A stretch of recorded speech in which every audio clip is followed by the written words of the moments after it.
Hello बच्चों, मैं doctor Sunita Nandal आज हिंदी व्याकरण का टॉपिक लेकर आई हूँ। सर्वनाम संज्ञा का टॉपिक हम पहले कर चुके हैं। फिर भी जो हिंदी व्याकरण कोई भी व्याकरण है वो उसके एक चैन सिस्टम है कि एक कड़ी दूसरी कड़ी से में लिंक होती है। तो देखते हैं पहले संज्ञा क्या है। संज्ञा क्या थी? किसी व्यक्ति, वस्तु, स्थान या भाव के नाम को संज्ञा कहते हैं। संज्ञा क्या? किसी व्यक्ति, वस्तु, स्थान या भाव के नाम को संज्ञा कहते हैं। हमारे आसपास जो भी चीज़ें हैं उनका कोई ना कोई नाम है। संज्ञा किसको कहते हैं? नाम को। कोई भी नाम है, कोई भी चीज़ है, उसका नाम जरूर है। चाहे पेन लो, क्या है? ये पेन है, ये पेज है। अपने आसपास देखो, कमरा है, पंखा है, पेन है, छत है, फर्श है, मेज है, कुर्सी है, बोर्ड है। क्या है ये कोई ना कोई चीज़ है, कोई ना कोई चीज़ है। इनका क्या कहेंगे? इन चीज़ों को क्या कहेंगे? इन चीज़ों का कोई ना कोई नाम है, और नाम को क्या कहेंगे? संज्ञा। संज्ञा चाहे कोई व्यक्ति हो, चाहे कोई वस्तु हो, चाहे कोई स्थान हो या कोई भाव हो, क्या कहलाएंगे? ये संज्ञा। नाम ही संज्ञा है। अब सर्वनाम क्या है? सर्वनाम, सर्व का मतलब है सर्व जमा नाम, दो शब्दों से बना सर्व जमा नाम। सर्व का मतलब है सबका, नाम का मतलब है नाम। सर्व सबका, नाम है नाम। पूरा अर्थ क्या हुआ? सबका नाम। सर्वनाम का पूरा अर्थ क्या हुआ? सबका नाम। अब सबका नाम है, कोई ना कोई नाम है। अब देखिए आप, यह है कमरा है, यह है कमरा, यह है पंखा, यह है पेन, यह है छत, वह है फर्श, यह है मेज, वे कुर्सी, यह बोर्ड। तो इसमें यह, वह, वे, ये जो कुछ भी आया है, जो यह आया है, कमरा कौन सा? यह है। हमें संकेत कर दिया क्या है ये? यह है। यह किसको कह रहे हैं? कमरे को कहा है। यह किसको कह रहे हैं? पंखा को। पंखा है जो। पेन को यह की कहा है, छत को यह कहा है, फर्श को वह का वह है फर्श। नज़दीक की चीज़ के लिए यह है, दूर की चीज़ के लिए वह है। तो जो कोई भी नाम है वो संज्ञा है, और नाम की जगह जो आए। उदाहरण देखिए, जैसे मोहन एक अच्छा लड़का है।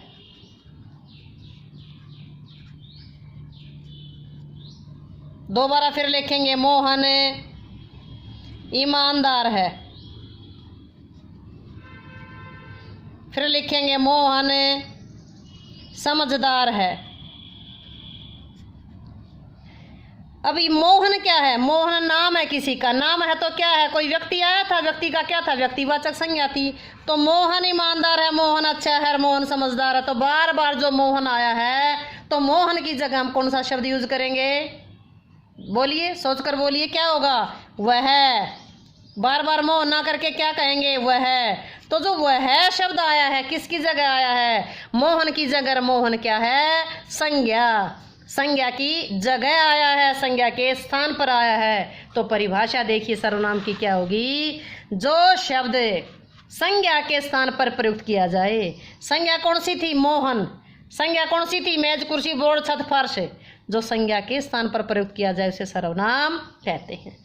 जो शब्द संज्ञा के स्थान पर प्रयुक्त किया जाए उसे सर्वनाम कहते हैं। उदाहरण कौन से होंगे? मैं, हम, तुम, वे, वह। ये सर्वनाम के उदाहरण हैं। अब देखते हैं सर्वनाम के भेद कौन कौन से हैं। कितने भेद है सर्वनाम के? सर्वनाम के भेद है 6। कितने भेद हैं? 6। इन 6 भेदों का वर्णन करेंगे, जिक्र करेंगे कि 6 भेद कौन कौन से हैं। पहला भेद है पुरुषवाचक। एक छोटा सा सूत्र बनाएंगे, छोटी सी ट्रिक बनाएंगे ताकि 6 भेद अलग अलग से याद हो जाएं। पुरुषवाचक का पु। दूसरा है निश्चयवाचक, निश्चयवाचक का नि। अनिश्चयवाचक का अ। संबंधवाचक का स। प्रश्नवाचक का प्र। और निजवाचक का नि। तो सर्वनाम क्या है? पुनि, अस, प्रनि। यानी कि ये लाइन याद कर लेंगे तो हमें पता चल जाएगा कि सर्वनाम के 1, 2, 3, 4, 5, 6 भेद हैं। ये एक छोटी सी पंक्ति है, याद रह जाएगी। सर्वनाम क्या है? पुनि, अस, प्रनि। पु से क्या है? पुरुषवाचक। नि से क्या है? निश्चयवाचक। अ से क्या है? निश्चयवाचक। स से क्या है? संबंधवाचक। प्र से क्या है? प्रश्नवाचक। नि से क्या है? निजवाचक। अब जो सर्वनाम के भेद थे, सबसे पहला भेद देखे थे पुरुषवाचक सर्वनाम क्या है। पुरुषवाचक सर्वनाम क्या होता है? पुरुषवाचक सर्वनाम क्या होता है? जो सर्वनाम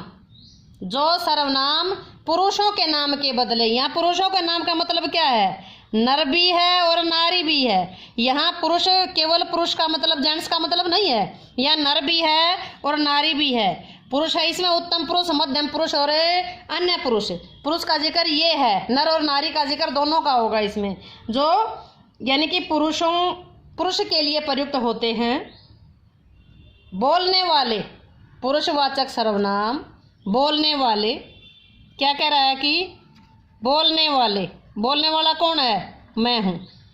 सुनने वाले कौन हैं? आप हैं।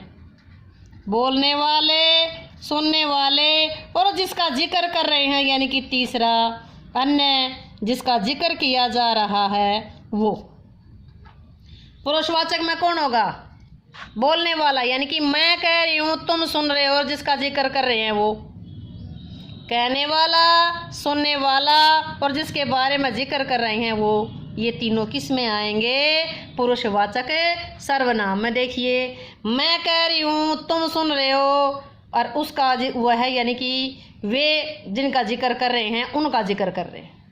मैं कह रही हूँ, तुम सुन रहे हो। मैं कह रही हूँ, तू सुन रहा है। मैं कह रही हूँ, आप सुन रहे हो और उनके बारे में जिक्र कर रहे हैं, यानी कि कहने वाला, सुनने वाला और जिसका जिक्र किया जा रहा है वो अन्य।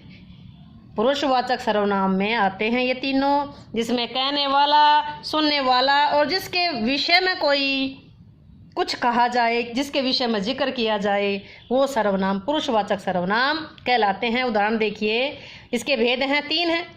उत्तम पुरुष में कौन होगा? मैं का बहुवचन हम, मैंने, हमको, मैं, हम, मैंने, हमको, ये उत्तम पुरुष में आएंगे। मध्य में कौन होगा? तू, तुम, आप यहाँ कैसे आया? सम्मान के लिए कि आपका नाम क्या है, आप क्या कर रहे हैं। यहाँ अपने से बड़ों के लिए, आदर के लिए, सम्मान के लिए आप शब्द का यूज कर रहे हैं। अन्य में क्या होगा? वह, यह, ये, वे, उनको, इन्हें, उन्हें। यह, ये, वह, वे, ये किस में आएंगे? अन्य पुरुष में आएंगे। और यही निश्चयवाचक में भी आएंगे। यह, ये, वह, वे, ये 5 शब्द, यह, ये, वह, वे, वो, ये किस में आएंगे? निश्चयवाचक सर्वनाम में भी आएंगे। उसमें अंतर बताऊंगी मैं कैसे आएंगे। पुरुषवाचक के 3 भेद हैं। उत्तम पुरुष, उत्तम कौन है? कहने वाला। कहने वाला कौन है? मैं हूँ, ये हम कह रहे हैं। मध्यम क्या है? सुनने वाला। सुनने वाले कौन? मैं कह रही तो तुम सुन रहे हो। किसके बारे में? उसके बारे में जिक्र कर रहे हैं, किसी अन्य के बारे में जिक्र कर रहे हैं, अन्य के विषय में कह रहे हैं। कहने वाला क्या है? ये उत्तम पुरुष क्या है? ये कहने वाला। मध्यम क्या है? सुनने वाला। और ये क्या है? अन्य क्या है? जिसके बारे में जिक्र हो, जिसका वर्णन हो, जिसके विषय में कुछ कहा जाए, वो क्या कहलाएगा? अन्य पुरुष। अगला है इसका जो दूसरा भेद है, निश्चयवाचक। निश्चयवाचक क्या है?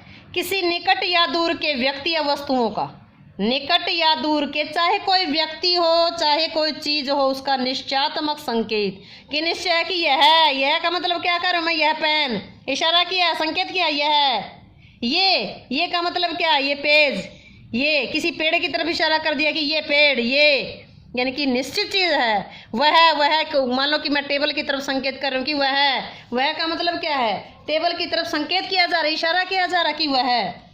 तो यह, ये, वह, वे, निश्चित चीज की तरफ है, संकेत किया जा रहा, तो क्या कहलाएगा?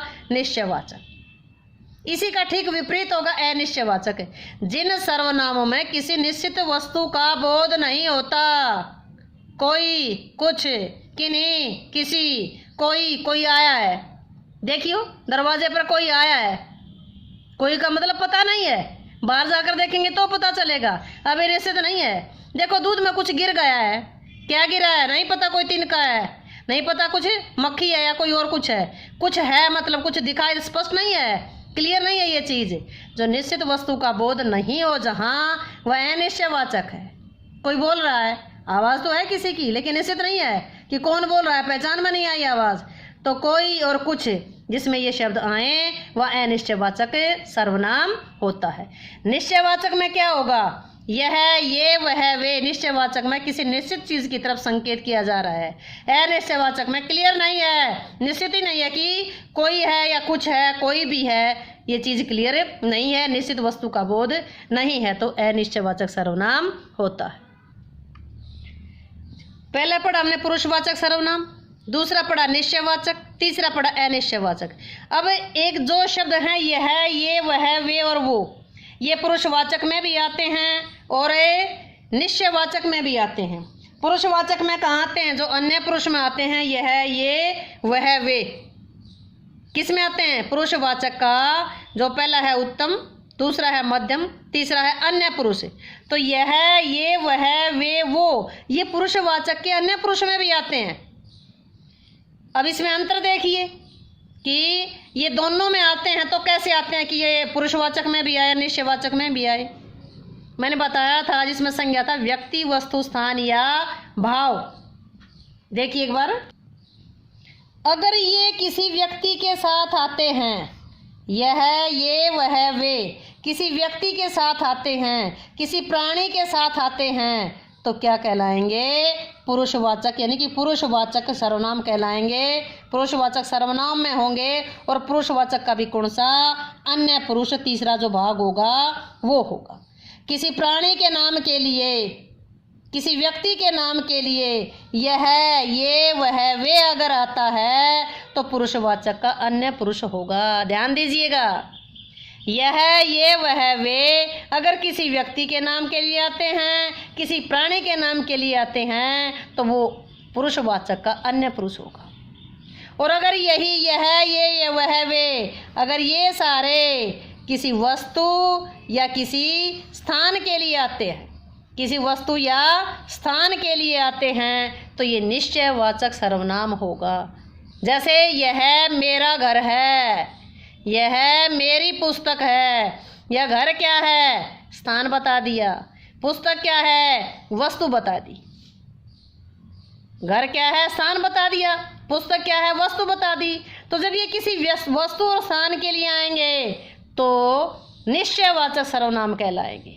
अगर ये किसी व्यक्ति और प्राणी के लिए आएंगे तो पुरुषवाचक में अन्य पुरुष होगा। तो सर्वनाम क्या था, सर्वनाम क्या था, सर्वजमा नाम, सबका नाम। जो शब्द संज्ञा के स्थान पर प्रयुक्त किया जाए उसे सर्वनाम कहते हैं। कितने भेद हैं, 6।